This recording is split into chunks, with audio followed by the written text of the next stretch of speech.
So we were talking about the capacitors, and we talked a lot about the capacitors, and we did solve different shape of capacitors, at least two shapes, where we have the parallel plate capacitor, and we did for the spherical shape capacitors, right? And generally, as I mentioned, the capacitance doesn't depend on the charge or the potential difference. It depends on the geometry, right? And for a parallel plate capacitor, we have seen that C is equal to epsilon 0 area over separation. This is very, very important for this topic. You will be using this several times. Okay? Mostly, just if I am just asking you to find the capacitance of a certain geometrical shape, I may ask you spherical or cylindrical or any other shapes, but otherwise, most of the capacitors, if I ask making questions a little bit complicated, I'll be using a parallel plate capacitors, right? And I'll split it's a 2 capacitors or 3 capacitors, or I can ask when we're discussing dielectrics, if I insert this kind of dielectric material, what will be the capacitance? So this question. So this will be repeating over and over again. Okay? So just remember this. So in the last class, just before stopping the class, I discussed about the work done, right? And we will also discuss about energy stored in a capacitor.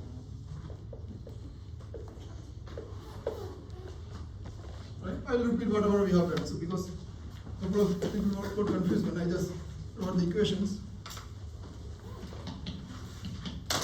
So assume you have a parallel plate capacitor separated by a distance of d, right?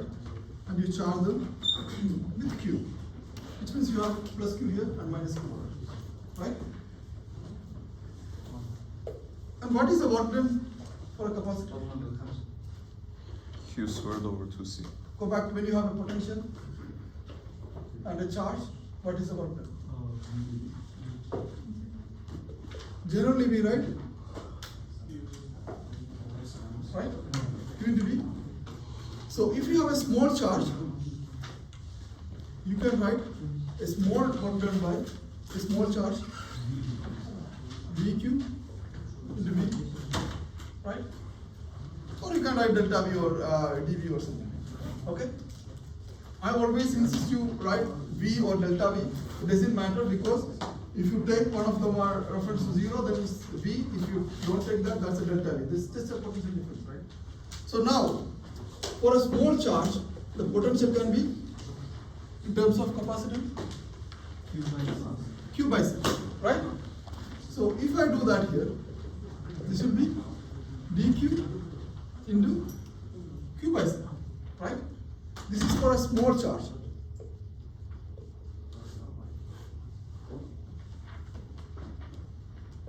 This is for a general expression or general equation.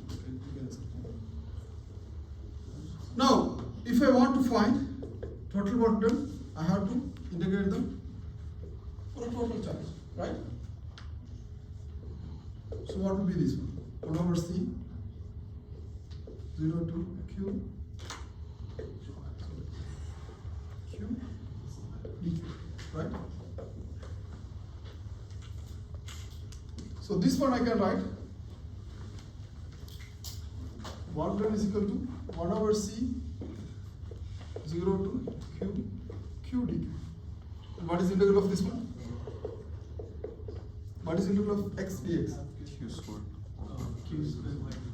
Q square by 2, right? This will be 1 over c, q square by 2. This is very, very important equation. This equation itself, right? I mean, this is just a mathematical tricks to get there, but by using the work done, you can find the energy. Right? You can write this in terms of potential difference also, right? So this will be 1 over what is q squared? What is V? Q over C, right? So can you write this one? I'll take half, right? And I'll just write Q square over C square, and I multiply with C, right? I divide and multiply with C. This is my equation, right?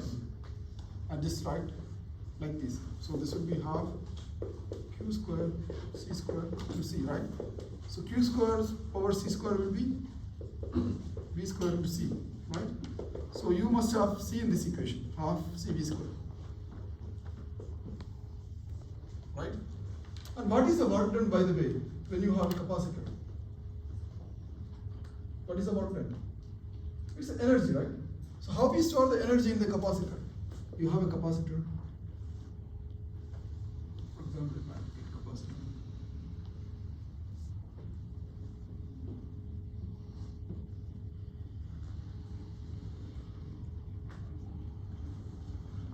Right? And you connect to a positive and a negative, right? And you have potential difference. Let's say this is a negative and this is positive, right? So whatever the work done by this potential will be stored as energy. So you have a potential which makes the work done as energy. So you can directly write energy is equal to half CV square. This is the energy stored, okay?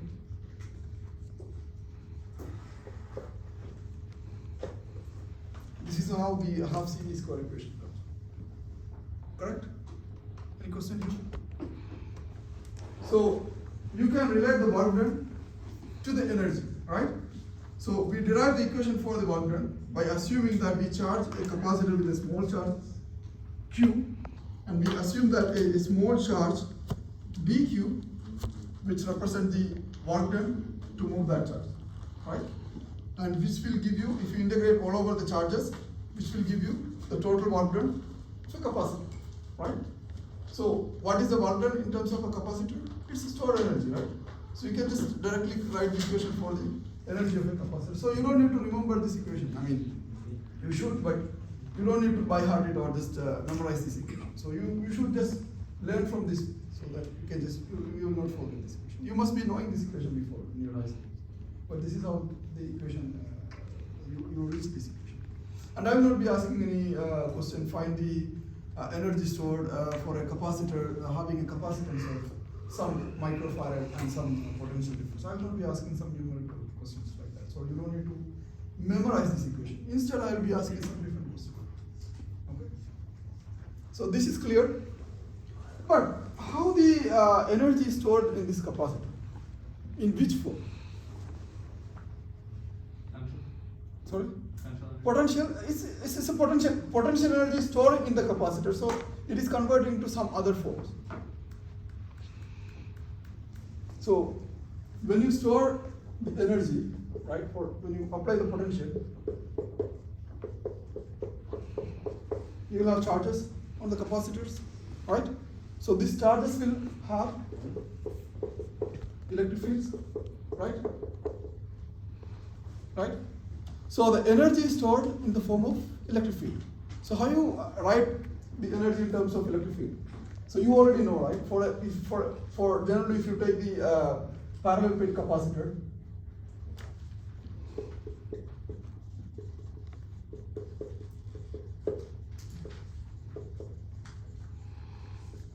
so the capacitance is capacitance epsilon 0 A over D, right? This one you know. So we just substitute this one here. You can write this in form of electric field, because potential you can always write in form of electric field, right? So when you take two plates and you apply two poles of the battery, so the two plates will be, one of the plate will be charged to negative, one of the plate will be charged to positive, right? And if you keep something in between, you will feel the electric field, right? So if you keep a positive charge or something, it will move, right? So this potential is converted into the electric field, and the energy stored in a capacitor is in form of the electric field. Electric field, when we defined the electric field at chapter 22, I think I told you that here we will be talking only the mathematical concept. But electric field is actually a real physical quantity, right? So energy is something physical, right? So when you represent the energy in terms of electric field, you are representing the electric field as a physical quantity. So how can I get the electric field here? For example, if I take this example of this parallel plate capacitor, I can write energy is equal to half C. I can write epsilon 0 A over D into V square, right?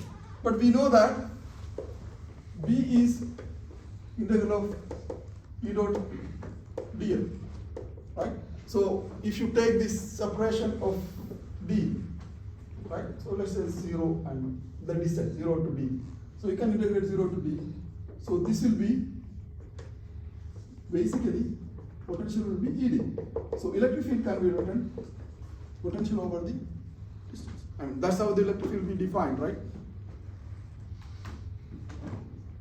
Right? So electric field can be written as in form of the potential. So we just replace there. Or you can write the potential can be written as electric field or either way. So if you want to replace this one in terms of electric field, half epsilon 0 A over D, I have E squared into D squared, right? So dd cancels.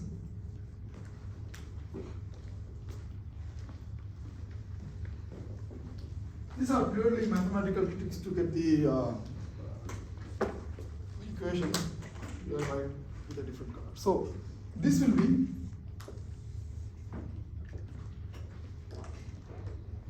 this E will be equal to half epsilon 0 A E squared into D, because I can cancel this one to this one, right? So this will be half epsilon 0 E squared into A into D. What is this? Area into the displacement between two plates. What is that? When you have an area and a displacement or distance, volume. It's a volume, right? So this is a volume. So this represents the energy between the volume of the capacitors. Okay? So in your textbook you don't see this one. In your textbook you will be seeing E is equal to half epsilon 0 E into this notation. This is the volume. And you also will be seeing U is equal to half epsilon 0 E squared. And this is called energy density in a capacitor. What does that mean? If I take a capacitor, right? This will give you the total energy between the plates, right? But if you look at any point in that volume, you can find this much energy. That's what it means, energy density. Okay? What is meant by density? Per volume, right? So you will get at each point this much energy if you take a capacitor of distance of D. That's what it means, okay? And I will also not be asking questions like this. I'll be asking a different question.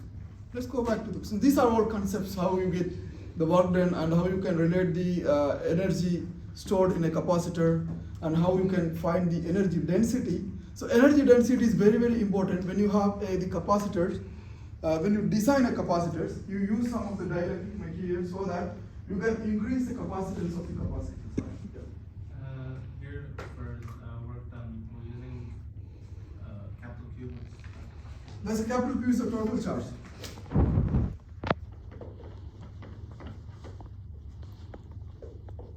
So that's just the charge of one of the plates. Yeah, the total charge of two plates. So when you do a capacitor, you charge one of the plates with a Q.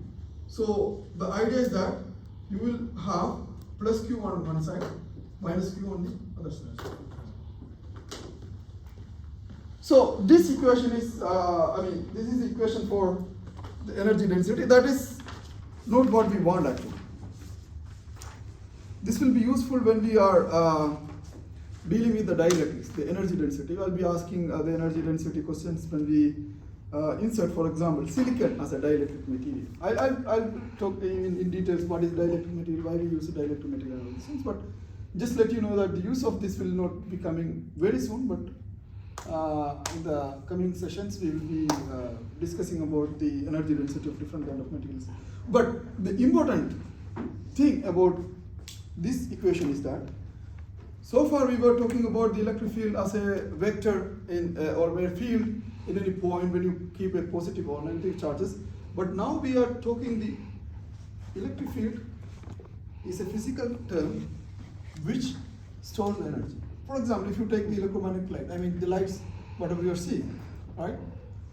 Half of this one, the energy is stored in form of the electric field. And what happened to the other half? If you take a sunlight. Emission. Sorry? Emission. It's not emission. I mean, the energy stored. So, for example, if you take a ray of sunlight, right? You must have seen that electromagnetic wave, right? And this represents with some amplitude and all these things, right? Half of that energy of those whole light will be stored in form of electric field, and other half will be magnetic field. That's how the Maxwell's equation came from, right?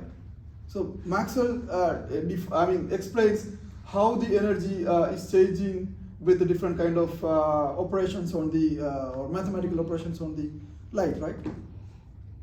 So you take del cross E and del cross B, and all these things are related to the electromagnetic wave. So light is an electromagnetic wave.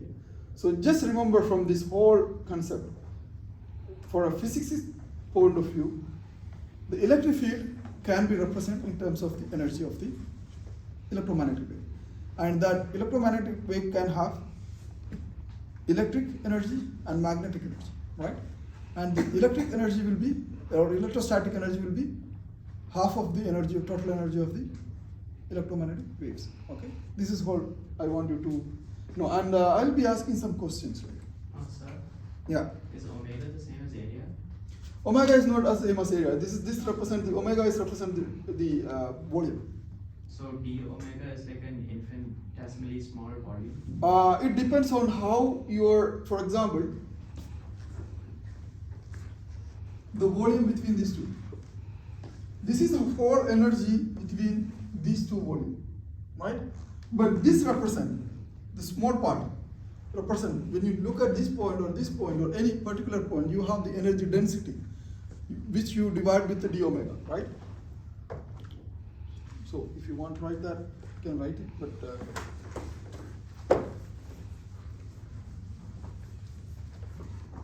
so energy density is something. What is density? When you talk about density, you divide something with the volume, right? Right? So energy you have E, right? Is something in terms of d omega. Let's write everything. Half epsilon 0 E square d omega, right? So when you talk about the energy density, you have to divide with volume. This is the volume, the total volume, right? So when you divide with that, you will get half epsilon 0 E square d omega over d omega, right? So you will get this one. This is what it is. Sir, but is d here the distance, or like is d the like? It's just a representation of the. The reason why we are representing the d omega is that you can change this one, right? So the volume changes. So this is the total volume.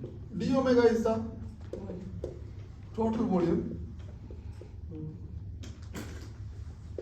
in between the plates. Okay. But doesn't that make omega area? This one? No, this is a whole representation of this one. So don't think that I'm just replacing A with omega. It's not that. The total AD is representing as d omega, which is a function which represents the total volume. As d omega changes when you change the displacement or distance between D them. is like the differentiation in that. The reason I just represent, you can represent any other, just forget about d omega. Just represent this as a b. Problem solved, right? That's the total volume. Okay, so d omega is to B. Sorry? What? No, I'm just saying that the whatever I just represent here, instead of area into distance, I just represent as a d omega, which is the total volume, right? Okay, say volume. Sorry? Sorry? We could just use volume like D. You can use volume, because in your textbook it is represented as d omega, that's why I just represent d omega. Professor, where does the volume go in the final equation? This equation? Yeah. So I'm talking here about the energy density, not the total energy. When you're talking about the energy density or any density, right, you have to divide with the total volume, right? So you will get the only this part. Okay? So let's do a problem. Is clear? Any question here? U is the energy density. Sorry? U is U is energy density. In your textbook, it is represent, if you go to the textbook, here also I think it is represent U and this is U of X. I use a different notation to differentiate between the total energy and the energy density. Yeah. What are the dimensions of omega? Omega is it's a volume, right? It should be meter cube if it is a So distance. omega is meter cube. So is this small omega? It's a small omega. It's not that the omega you are seeing on the resistance or something. It's just a volume. That's what I said. It's a volume. I just use the notation whatever you use in your textbook. Okay? So D is not distance, right? Sorry? You can assume anything. It's area into distance. So it will give you the volume. Now, I'm using some of the notation in the textbook because you should not get any confusion with when you are reading the textbook. And I expect you to read the textbook. I have a question. Let me write the question because I will be asking similar. I have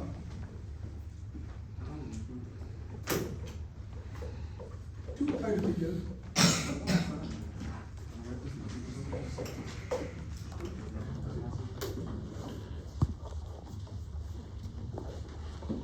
capacitors.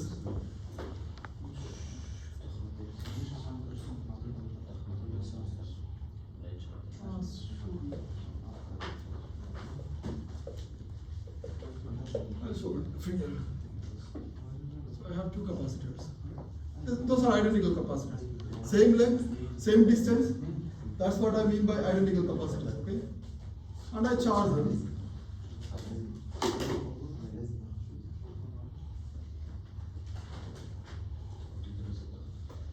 And I charge Q here. So this will go to plus Q and this will go to minus Q. And since it is not connected, this will be zero charge, right? So when I close, this is a switch. When I close the switch,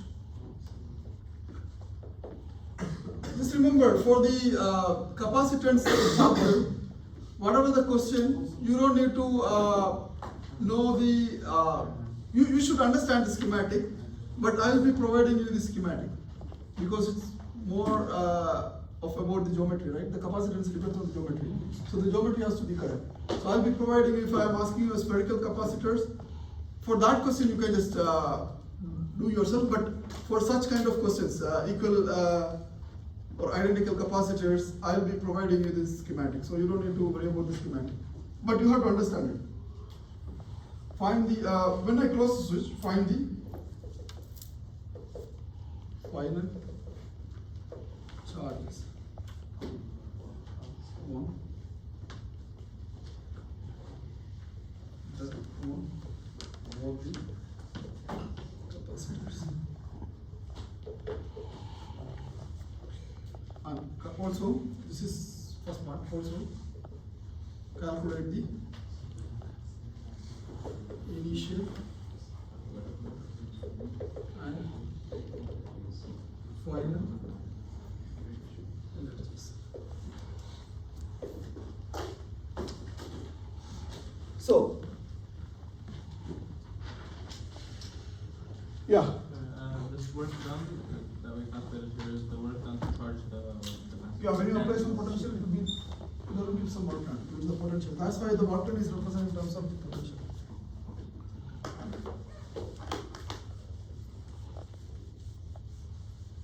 Now,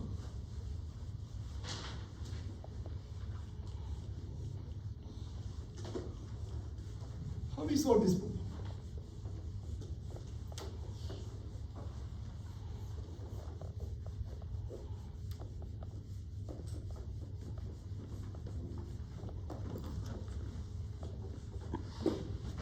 So when I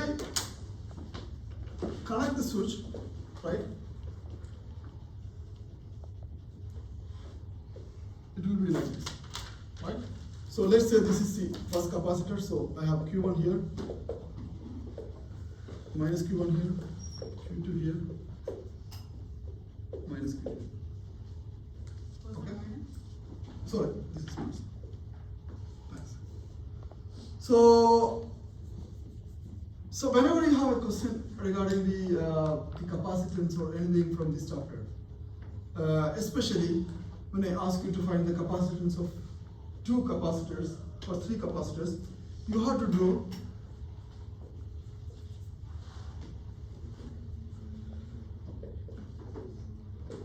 the equivalent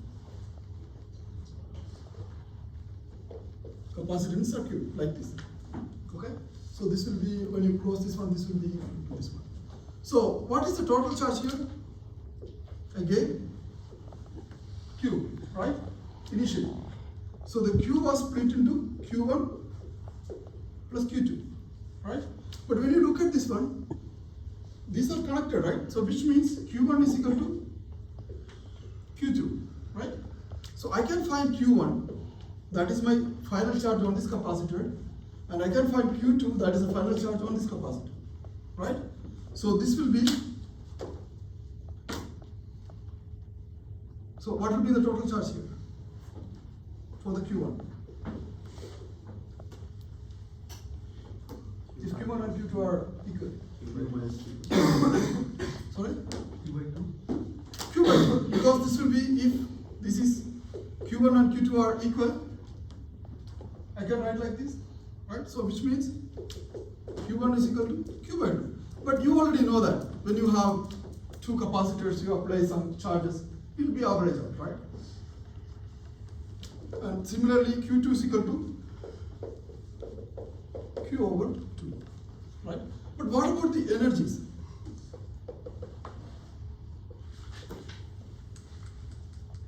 What about the energies? So like initial and final. Initial and final energy. So you have to find the initial energy and final energy. What is the initial energy you have? Half Q square by C, right? What is the final energy? 1 by 8. So you just replace Q by, so the final energy will be energy of the first one plus energy of the second one, right? So you have the total energy is, initial energy is Q square half, because you have the total charge Q square, right? So either you can write the total energy is due to Q1 and Q2, right? It would be the same one, right? It will not be the same. The initial energy and final energy will not be the same. That's the whole point of this book. So this will be, you can write half Q1 square, right, over C plus half Q2 square over C, right? What is Q1? Q by 2 square. Square over C plus half Q by 2 square over C. And what will be the resultant? 1 by 4. what happened to the rest of the energy?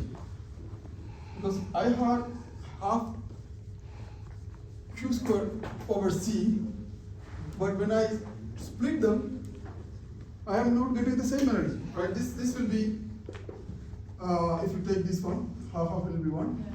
So this will be 1 over 4 Q squared over C. This is the final energy, right? But if you look at this one, let's say this is initial. So E initial is more than E final, right? Because you have half Q squared C here, but you have quarter of that, C squared, right? So what happened to the rest of the energy? Energy is left from discharge. Sorry? Energy is left from discharge. It's not discharge. So when you connect this one, the energy, even though there is no resistance, right? Momentarily you are charging something with a huge charge, right? So you will be dissipating, half of the energy will be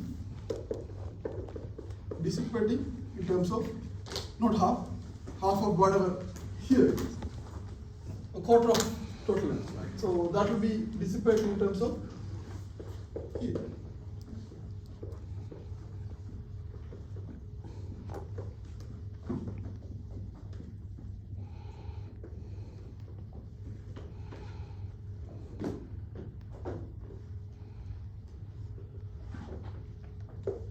Of the second one.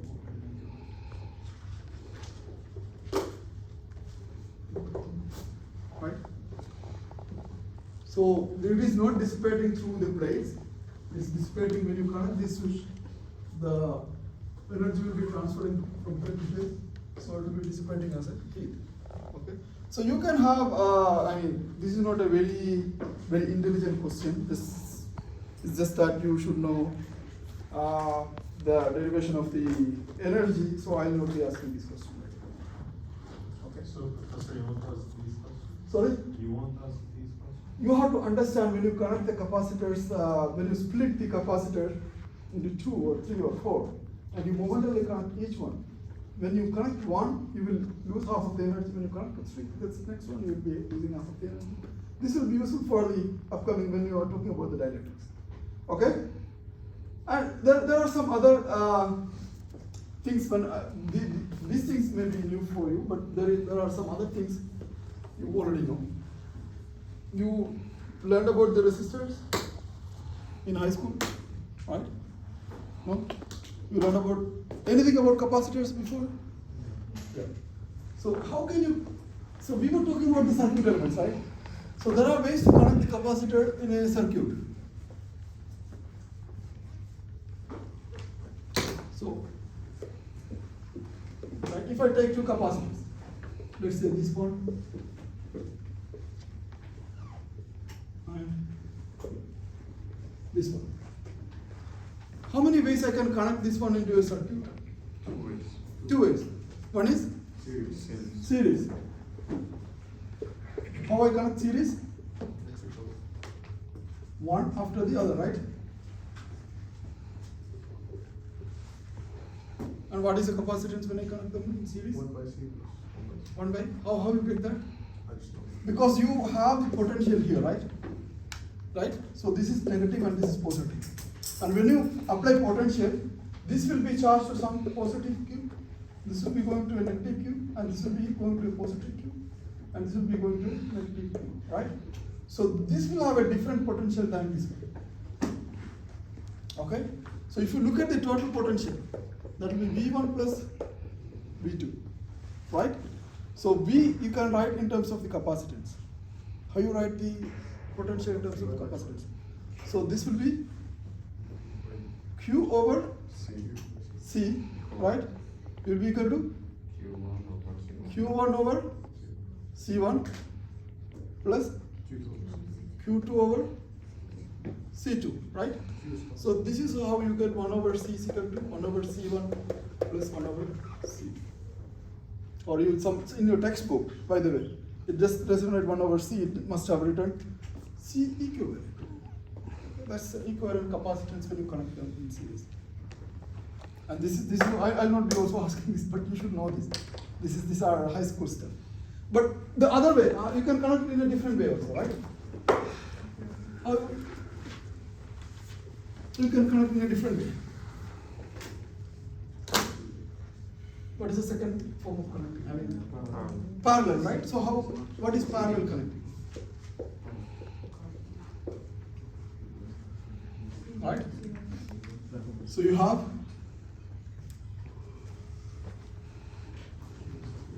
connecting like this. What is the difference between them and this one? Difference between the series and parallel. So if you look at the plate, that is one back to back, right? So this plate and the last plate are different. So and you apply some potential, right? So this will be C1 and this will be C2. And what is the equivalent capacitance or total capacitance of this? How do you get that? Because you just, when you charge this one, this will be Q1, this will be Q2, right? So the total charge will be Q is equal to Q1 plus Q2. What is Q1? You can write C into V, right? And this one, C1, V, right? Plus C2, V, right? And you can just find C is equal to C1 plus C2 if you divide with V, right? So this is how you get the series and parallel connections. These are something you should know generally. But now we are going to solve a really, really important problem. This, whatever I have talked now, this is a little bit important because this will be useful for the upcoming dielectrics part and also the energy part. And but we will have something really different from whatever you have learned about capacitors in your high school. And most of these problems will be coming like this. I would like to write exact problem so that I don't miss because lecture note of this is prepared. Okay.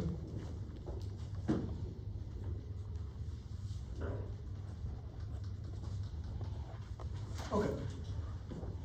Example. Find the capacitors of a misaligned parallel plate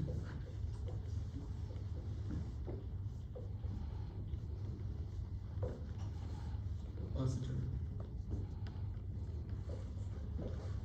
as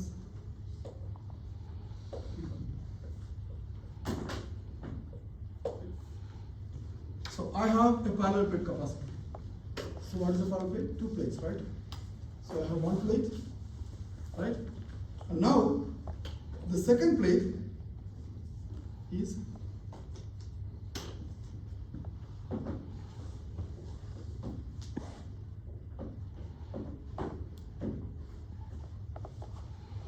some misaligned, right? So you have, if you want to imagine this one, you have this parallel plate, right?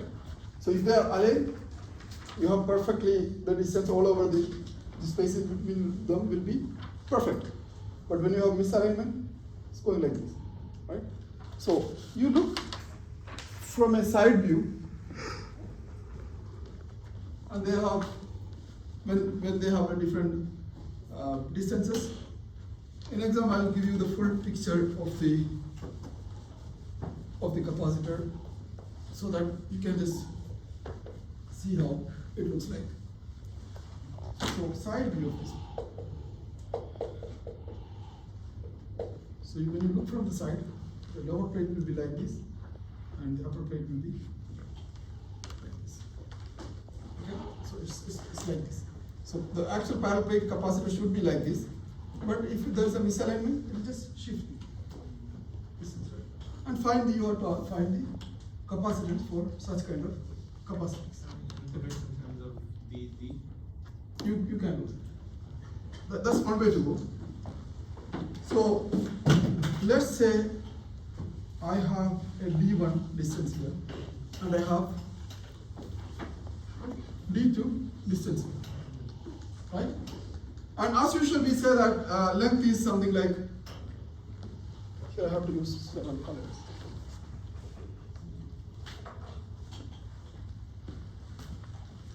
As usual, we say that this is having length L2, L1.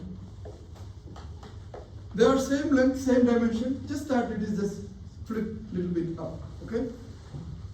Now, this should be L2, right? If you have such kind of questions, you should know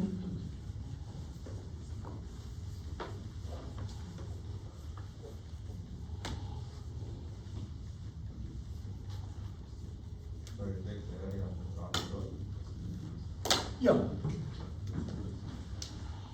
So you already know that for the parallel plate connections, for example,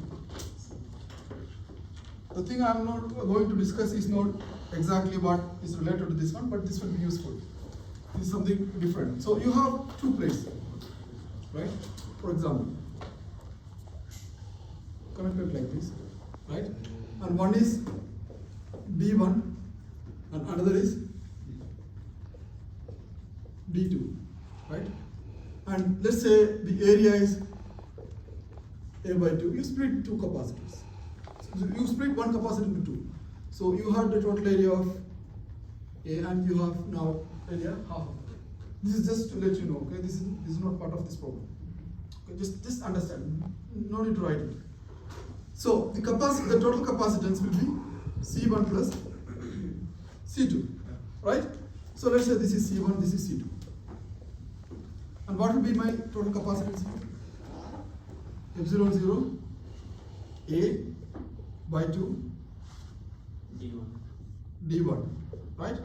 Plus epsilon 0, if this is A by 2 over D2. If I have discrete capacitors, like we talk about the discrete charges when we were talking about the electric field, right? You add them, right? But here, you don't have that discrete capacitors. This capacitance at this point will be different from this, and from this. Each point the capacitance are different, right? So you cannot solve this problem like that. So you have to do the integration method. So this is a continuous capacitance. It's changing continuously because the distance is changing between the capacitors continuously. Okay? So we use the other method. Some of you must have done this, but just let me do it again. So I assume a small portion of a capacitance of this, right? And this is total length is L2. And now I have a small area for that. Okay? And I take that area as dA, right? And I assume that the distance from the initial point to that is x. Okay? Now you can integrate, right? So this will be the small distance here will be dx. Just remember, this is I'm talking about the area. Okay? This is dA. This is dx. Now you can integrate it, right? So you can define dc. Epsilon 0 dA over the distance. Dx, right?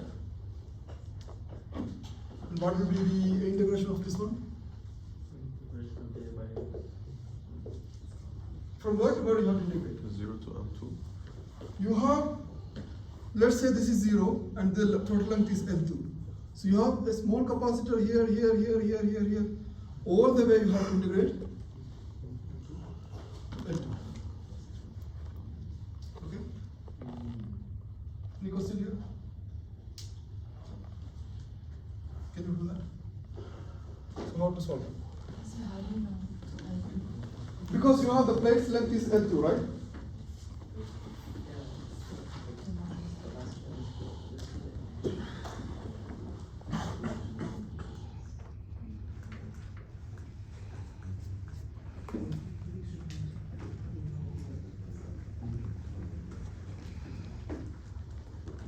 Can you solve this? What do you want me to solve? What's L2? Sorry? What's L2? What's the? L2 is the whole length, right? This L2 is a long whole length. And there is some trick you have to use to solve this. This dx, right? Dx is not only changing on x-axis, right? Let's say, whatever the dx, whatever we have defined here, is the distance between the plates, right?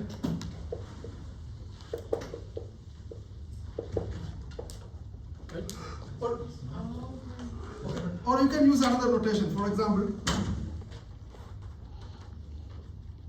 I'll just say, because dx will be making a lot of confusion. Let's say, let's use that. Let's use. It's a function of x.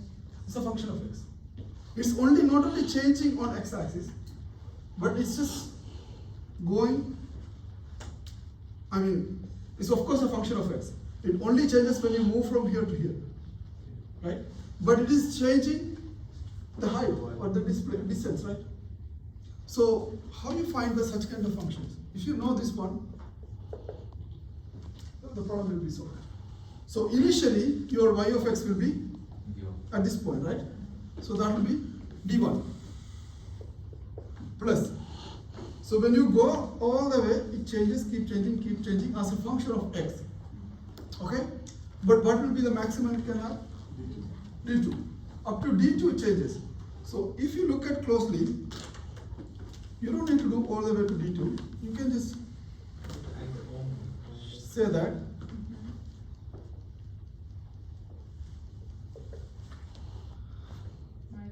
the total change happening, so initially it was d1, right? The total change happening only d2 minus d1, right? And also in the x-axis, right? So you can write whatever the changes are happening here, d2 minus d1 as a function of x. This is where most of the people get confused. One more time. That's why I just mentioned dx in the first, then I have to correct you. Just give me one moment, okay?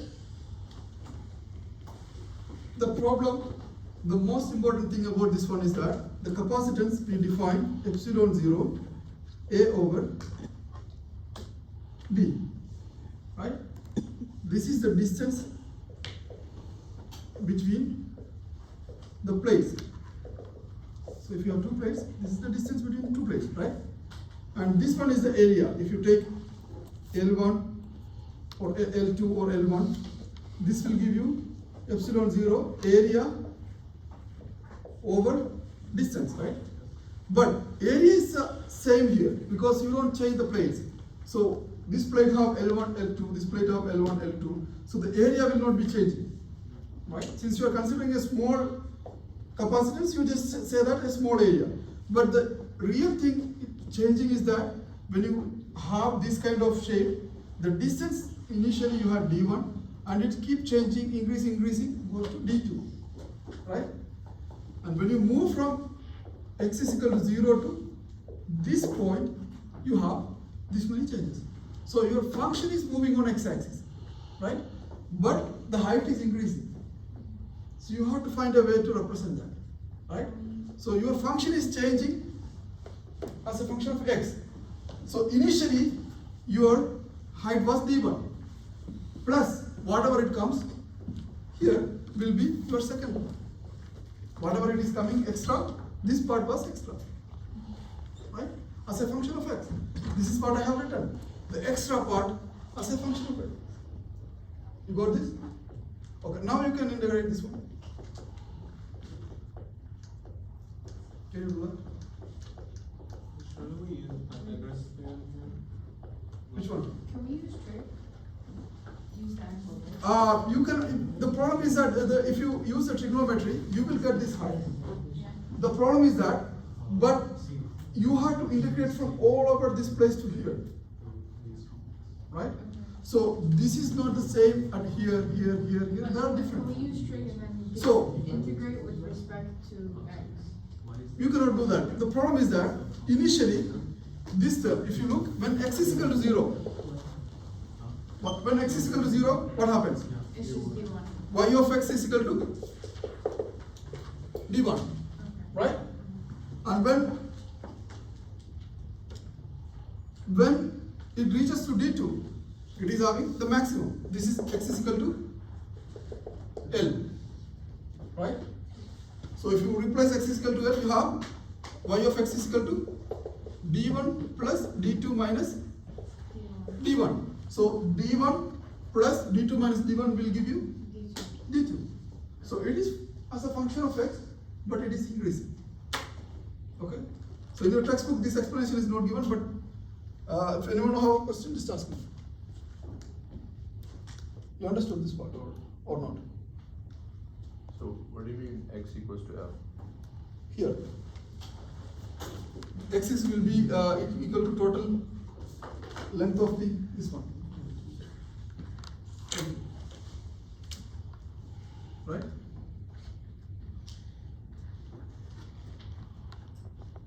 You want to do in another method, or this is okay? This is fine. This is quite difficult. No, it's okay. It's okay? Yeah, you just do that.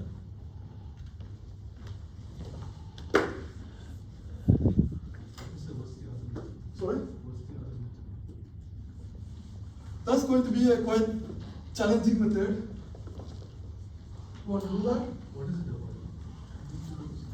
You have to do the integration, the same thing. But you can use another function. But this, I think this way, if you represent the height, this way you can do it easily. Can you finish the table for it? Sorry? Can you finish it? Do you want to write that whole function? No, can you like finish it like that? Yeah, we get the final answer. Okay, give me a second. Maybe I can write the final answer, you can just solve it, or you want me to solve it? It's just the final. So the function of, y is the function of x is your area. So you would integrate with respect to that, right? No, I'll explain.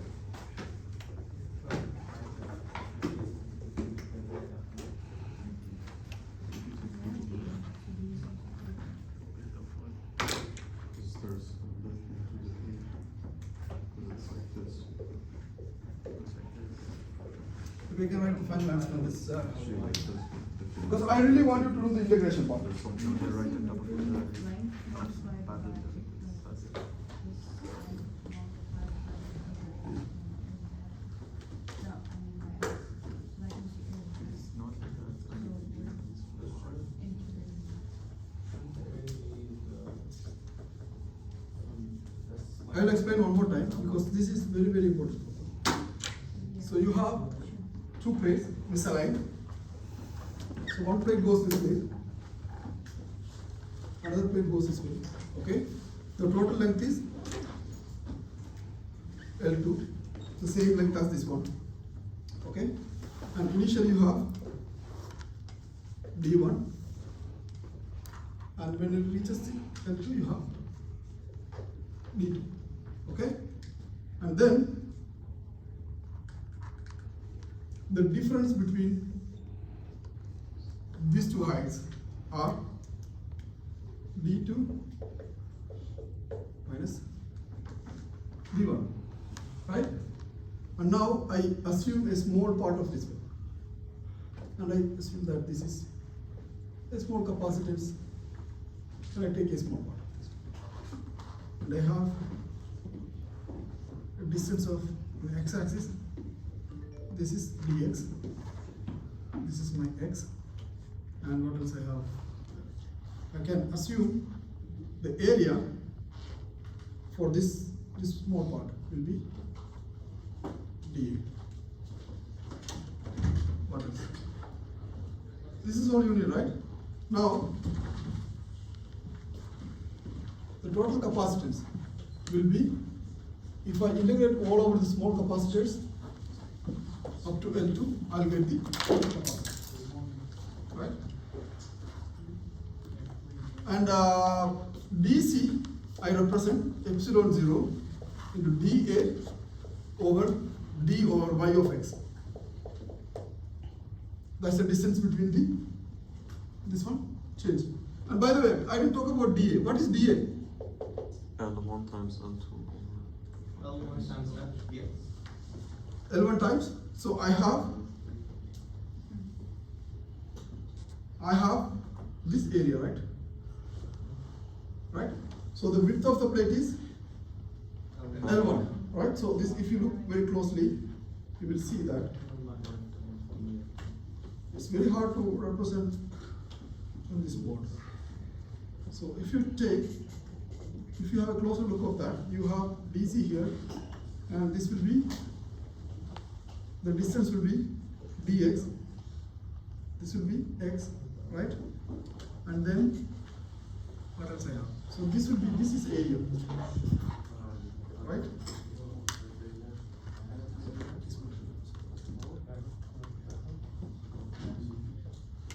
So, what will be the area then? L1 dx. L1? dx. Because I have this length L1, right? And this one is dx. This will give me dA. dA. You take it as L1 because L1 stays constant, right? Yeah, L1 stays constant. Because you look at the, what is the area? The length Times the width. multiplied by the width. The width you have dx. The length is L1, right? So sorry. Yeah. I need to go to my laptop. Okay. Yeah. Thank you. Let's solve another problem. Or you want me to solve this and just go to the other one? Before going to the dielectrics, I have one more problem. Or you want me to solve this? Solve this? This is very, very important problem. Okay, I'll give you this as an assignment and yeah, later. Which one? So I'll solve this in the next class, and I will ask you to solve yourself, okay? And submit it, and as a class activity solve it. The class is not over. Where are you going? You have midterm? How many of you have midterm? Okay. Some of you are emailed me. Those who can go. But we'll be talking more about another problem. So if you want to leave, you can leave, or you can sit. If you want to sit, you can sit. What is the assignment? So this will be a class activity.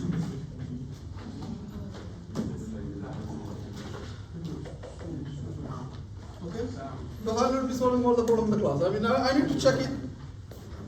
If you find it's very difficult, then I will solve it.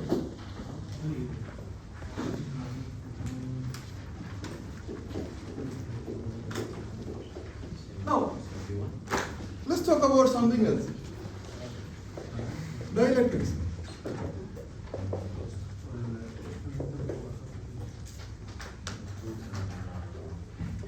What are dielectrics? Why we use the dielectrics in a capacitor?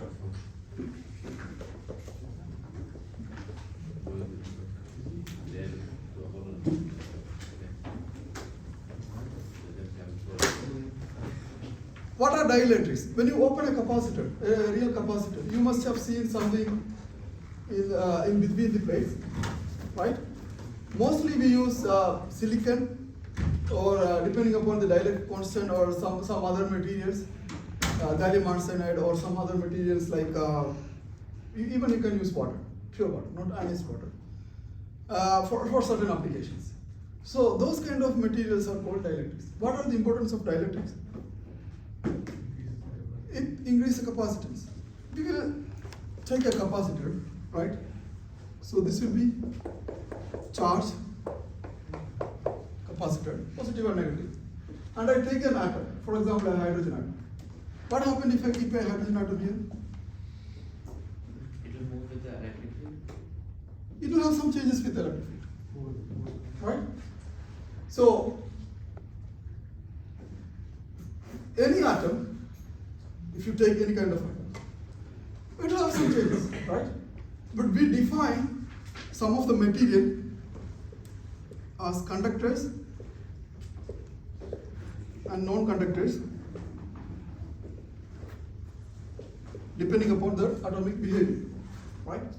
Conductors allows the leave the electron from the atom, right? And there will be electron flow. If you have a metal, if you charge them something, you will have electrons flowing from one direction to other, right? That's how it conducts. But in some of the material, they don't allow that. The atom will just keep holding the electrons. They don't leave the atom. So such kind of material you can say non-conductors because there is no flow of electrons.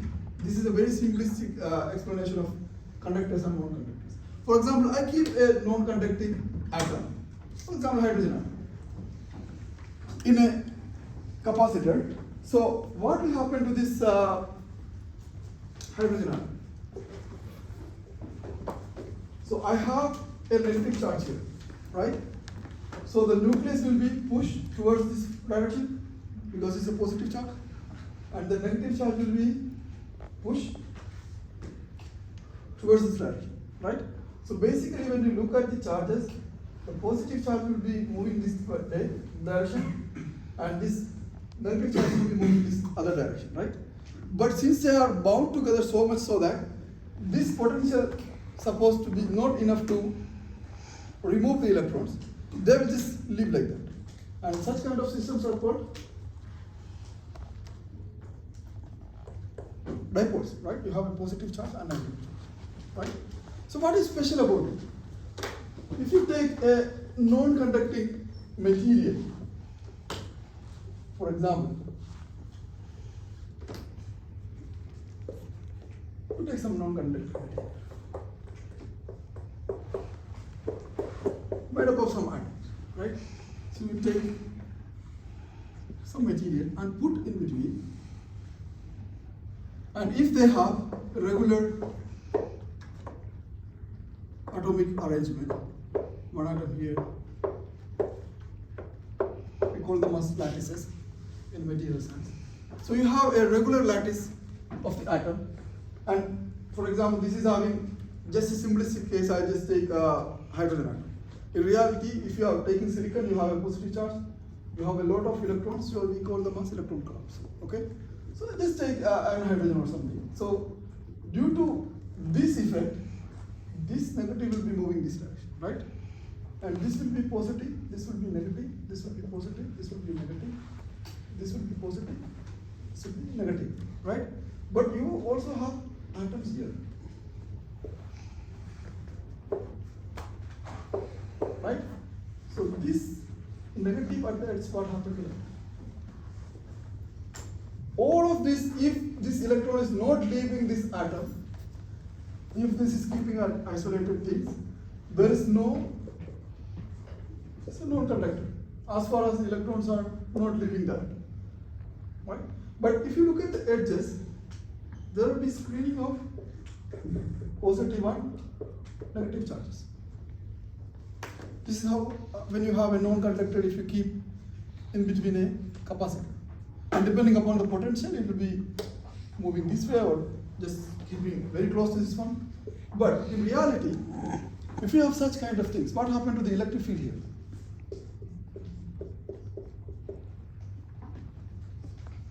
If you keep a conductor here, what happened to the electric field? The electric field just completely black out if it is a conductor, because if you have a conductor, which means you have a current flow, right? So whatever the electric field produced by the capacitor will be cancelled out. But if you have a non-conductor, what happens? It just decreases, okay? So the electric field inside decreases compared to the electric field outside, right? So what happened to the capacitance? Capacitance is charge over potential, right? So what happened to the capacitance inside?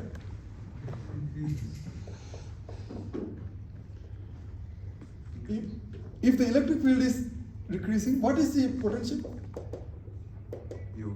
E over D, right? So the potential inside will be E inside over D. So this will be charge over electric field inside over D. You can just write Q D, right? So the capacitance inside, whether it increase or decrease, if this decrease, this value increase or decrease? This will increase, right? So when you look at the capacitance, inside capacitance will be much more than outside capacitance. Sorry? Q is equal to CV, right? Sorry, V is equal to E, sorry. You're right. Correct. So E is equal to V by D.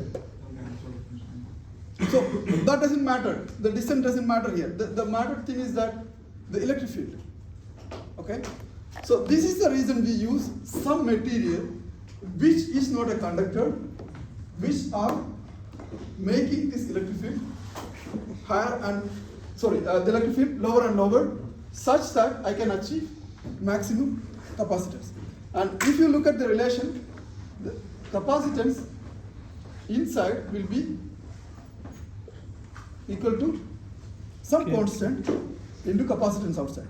So these constants are called dielectric constant, and this constant is depending upon the property of material. Okay?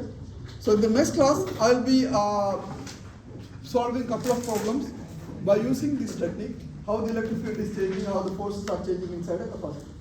Any question? No.